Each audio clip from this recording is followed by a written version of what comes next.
ବର୍ଷ ଲାଗିବ ଜଣକୁ ଚିହ୍ନିବା ପାଇଁ। ଆପଣ ମାସେ ଭିତରେ ଗୋଟେ ବାହାଘର ହେଲେ ଲୋକ ଜାଣି ଦେଉଛନ୍ତି ଏ ପିଲା ଭଲ ନୁହଁ, ଛାଡ଼ିକି ପଳାଉଛନ୍ତି। 8 ବର୍ଷ ଲାଗିବ ତାଙ୍କୁ ଜଣକୁ ଜାଣିବା ପାଇଁ ଚିହ୍ନା, ସେଇଟା ଭୁଲ କଥା। ନିଶ୍ଚୟ ତାଙ୍କ ଭିତରେ ଭଲ ସମ୍ପର୍କ ଥିଲା, ଆଜି ବି ସମ୍ପର୍କ ଅଛି। ସେ ତାକୁ ଅଭିମାନ କରୁଛି, ତାକୁ ଅଭିମାନ କରୁଛି, ଅଭିମାନରେ ଆଜି ଏତେ ବାଟ ପଳେଇ ଆସିଛି। ଯଦି ତାଙ୍କ ଭିତରେ କିଏ ମିଡ଼ିଏଟର ହେଇକି ଜଣକୁ ମିଶିବାକୁ ଚାହେଁ, ମୋର ତ ଲାଗୁଛି ପୁଣି ମିଶିଯିବେ। ପଇସା କହୁଛି 2 ଜଣ ଭିତରେ ଭଲ ପାଇବା ଅଛି, ଆଜି ବି ଅଛି। ତାଙ୍କ 2 ପରିବାରକୁ ମୁଁ ଦୋଷ ଦେଉଛି, 2 ପରିବାର ବସିକି ତାଙ୍କୁ ଆଉଥରେ ସମାଧାନ କରିକି ତାଙ୍କ ଗୁଲୁଆକୁ ବର୍ଷାକୁ ପୁଣି ମିଶାଇ ଦିଅନ୍ତୁ ଏବଂ ଆଉ ସମାଜକୁ ଆଉଥରେ ଏମିତି ହସାନ୍ତୁ। ତାଙ୍କ ସଂସାର ଯୋଡ଼ି ହେଇଗଲେ ଆମେମାନେ ସବୁ ଖୁସି ହେଇଯିବୁ।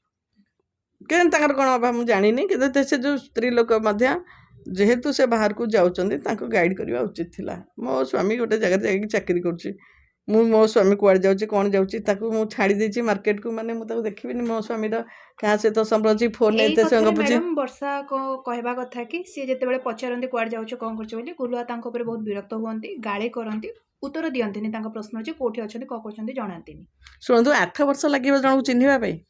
ଆପଣ ମାସେ ଭିତରେ ଗୋଟେ ବାହାଘର ହେଲେ ଲୋକ ଜାଣି ଦେଉଛନ୍ତି ଏ ପିଲା ଭଲ ନୁହଁ, ଛାଡ଼ିକି ପଳାଉଛନ୍ତି। 8 ବର୍ଷ ଲାଗିବ ତାଙ୍କୁ ଜଣକୁ ଜାଣିବା ପାଇଁ ଚିହ୍ନା, ସେଇଟା ଭୁଲ କଥା। ନିଶ୍ଚୟ ତାଙ୍କ ଭିତରେ ଭଲ ସମ୍ପର୍କ ଥିଲା, ଆଜି ବି ସମ୍ପର୍କ ଅଛି। ସେ ତାକୁ ଅଭିମାନ କରୁଛି, ତାକୁ ଅଭିମାନ କରୁଛି, ଅଭିମାନରେ ଆଜି ଏତେ ବାଟ ପଳେଇ ଆସିଛି। ଯଦି ତାଙ୍କ ଭିତରେ କିଏ ମିଡ଼ିଏଟର ହେଇକି ଜଣକୁ ମିଶିବାକୁ ଚାହେଁ, ମୋର ତ ଲାଗୁଛି ପୁଣି ମିଶିଯିବେ। ପଇସାଟା ହେଉଛି ମ୍ୟାଟର। ପଇସା ଯଦି ସେ ଆଉ ନ ଦେବେ, ନ ମାଗିବେ, ପୁଣି ମିଶିଯିବାର ସମ୍ପର୍କ। କଳାକାର ବୋଲି ଶାରୀରିକ ସମ୍ପର୍କଟା କାହିଁ ଇମ୍ପୋର୍ଟାନ୍ସ ଦେଇକି ମିଡ଼ିଆରେ ହାଇଲାଇଟ୍ କରୁଛନ୍ତି? ସେଟା ମୁଁ କହିପାରିବିନି, ତା ଉପରେ ମୋର ସେ ଧାରଣା କିଛି ନାହିଁ। ନାଇଁ ନାଇଁ, ଶୁଣନ୍ତୁ, ସୁପ୍ରିମକୋର୍ଟ କରିଦେଲା ଯେହେତୁ ଲିଗାଲାଇଜ୍, ଯିଏ ଯେତେଟା ରଖିପାରିଲା ସେ ସେଥିପାଇଁ ଯାଉଥିବେ, ଆମେ ବି ମୁଁ ଜାଣିନି। କିନ୍ତୁ ଯେହେତୁ ସେ ବାହାରେ ଝିଅମାନେ ମଧ୍ୟ ଖୁଲମ ଖୁଲା ହେଇଯାଉଛନ୍ତି ଏବଂ ସେମାନେ ବି ଗୋଟେ କାହା ଘର ଭାଙ୍ଗିବା ଆଗରୁ 100 ଥର ଭାବିବା କଥା ତାର ସ୍ତ୍ରୀ ଅଛି, ପରିବାର ଅଛି।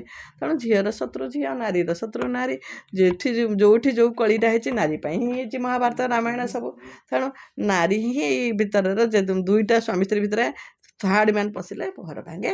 ଆଗରୁ କହୁଥିଲୁ ଅନୁଭବଙ୍କ ବେଳକୁ, ଆଜି ବି କହୁଛି ୟାଙ୍କ ବେଳକୁ, ଆଜି ବି କହୁଛି ଭାଙ୍ଗିଛି ଯେଉଁ ଆମର ଯେଉଁ ମରିଗଲେ ହ୍ୟୁମାନ ସାଗର ପାଇଁ। ତେଣୁ ଯେଉଁଠି ଯେଉଁ ସମ୍ପର୍କ ହେଇଛି, ଯେଉଁ କଳାକାର ହେଉ କିମ୍ବା ଘରେ ପରିବାର, ସାଧାରଣ ଗୋଟେ ପରିବାର ହେଉ, ଯେଉଁଠି ଘର ଭାଙ୍ଗିଛି ତା ଭିତରେ ଦେଖିବେ ତୃତୀୟ ବ୍ୟକ୍ତିର ନିଶ୍ଚୟ ଅଛି ସମ୍ପର୍କ।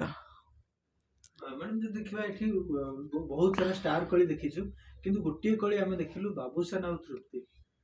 କଳି ଝଗଡ଼ା ପରେ ସେମାନେ ଏବେ ଦେଖୁଛୁ ପୁରା ଘନିଷ୍ଠତା ତାଙ୍କର ଗୋଟେ ଆସିଛି, ଗୋଟେ ଉଦାହରଣ ହେଇଛନ୍ତି। ତାଙ୍କର ଉଦାହରଣ ସେ ନୁହଁ, ତାଙ୍କର ଉଦାହରଣ ତାଙ୍କ ମା ତାଙ୍କର ବୋହୂକୁ ଯେତେବେଳେ ସପୋର୍ଟ କରିଛନ୍ତି, ଯେତେବେଳେ ବାଡ଼େଇବାକୁ ସେ ଯାଇଛନ୍ତି, ସେଠି ଯେତେବେଳେ ତାଙ୍କ ମା ସପୋର୍ଟ କରୁଛନ୍ତି ଝିଅକୁ, ପୁଅକୁ ସପୋର୍ଟ ନ କରି ମାଆକୁ ସପୋର୍ଟ କରୁଛନ୍ତି। ସେ ମା ଯେଉଁଠି ଷ୍ଟ୍ରଙ୍ଗ, ଯେଉଁଠି ପରିବାରର ବାପା ମା ଷ୍ଟ୍ରଙ୍ଗ, ସେଠି ସ୍ୱାମୀ ସ୍ତ୍ରୀର ଷ୍ଟ୍ରଙ୍ଗ ରହିବେ। ନିଶ୍ଚୟ ମା ବାପାଙ୍କର ଆସିବା ଦରକାର। କାହିଁକି ଦେଖନ୍ତୁ, ଯେତେବେଳେ ସେ ବୋହୂ ବାଡ଼େଇଲା ସେ ଝିଅକୁ, ଯେଉଁ ଝିଅ ତାଙ୍କ ସହିତ ସମ୍ପର୍କ ଥିଲା, ଯେଉଁ କଳାକାର, ସେତେବେଳେ ଥାନାକୁ ବୋହୂକୁ ଧରିକି କିଏ ଯାଇଥିଲେ? ମା ଯାଇଥିଲେ। ପୁଅକୁ ସପୋର୍ଟ କରିବା ବଦଳରେ ବୋହୂକୁ ସପୋର୍ଟ କଲେ। ଯେତେବେଳେ ଜାଣୁଛନ୍ତି ମୋ ପୁଅ ଭୁଲ, ମୋ ବୋହୂ ଠିକ୍, ତେଣୁ ବୋହୂକୁ ଠିକ୍ କରିଛନ୍ତି। ମାନେ ସେଠି ଶାଶୁଙ୍କର ରୋଲ୍ ବହୁତ ଥିଲା, ଆଉ ତାଙ୍କ ଶାଶୁ ଯୋଗୁଁ ହିଁ ତାଙ୍କ ପରିବାରଟା ଯୋଡ଼ି ହେଇଛି। ବର୍ଷା ଯେଉଁମାନଙ୍କୁ କହୁଛନ୍ତି କି ମୋ ସ୍ୱାମୀ ମାନଙ୍କ ସହିତ ସମ୍ପର୍କ ଥିଲେ, ସେମାନଙ୍କୁ ବାଡ଼େଇଥିଲେ କି? ହଁ, ସେ ଦେଖୁନ ବାଡ଼େଇକି ସାବାଡ଼ କରିଦେଲେ। ତମେ ସାବାଡ଼ କରିବା ପାଇଁ ତ ବିଭିନ୍ନ ଅସ୍ତ୍ର ମହିଳାଙ୍କ ପାଖରେ ଅଛି, ନାହିଁ କି ଅସ୍ତ୍ର? ବହୁତ ଅସ୍ତ୍ର। ତେଣୁ ଅସ୍ତ୍ରକୁ 8 ବର୍ଷ ଯାକେ ୟୁଜ୍ କରୁନାହାନ୍ତି କାହିଁକି? ଆଜି ହାତରୁ ଖସିଗଲା ପରେ କାହିଁ କହୁଛନ୍ତି? ତେଣୁ ଅସ୍ତ୍ର ଅଛି। ସନ୍ତାନ ଗୋଟେ ବଡ଼ ମେଜର ଫ୍ୟାକ୍ଟର ଆମେ ଦେଖୁଛୁ, କାହିଁକିନା ଯାହାର ସନ୍ତାନ ନ ହେଇଛି ଗୋଟେ ଡିଭୋର୍ସ।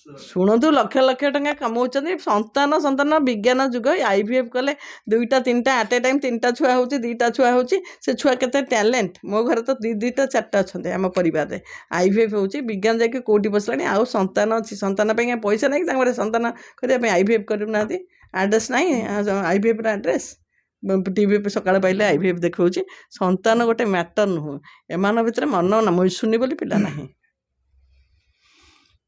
ଶେଷରେ ଯେଉଁମାନେ ଓଡ଼ିଶା ସାରା ଦେଶ ବସିକି ହସୁଥିଲେ, ସେମାନେ ଆଜି ବହୁତ କଷ୍ଟରେ ଅଛନ୍ତି, ତାଙ୍କ ପାଇଁ କ'ଣ କହିବେ? ତାଙ୍କ ପାଇଁ କହୁଛି 2 ଜଣ ଭିତରେ ଭଲ ପାଇବା ଅଛି, ଆଜି ବି ଅଛି।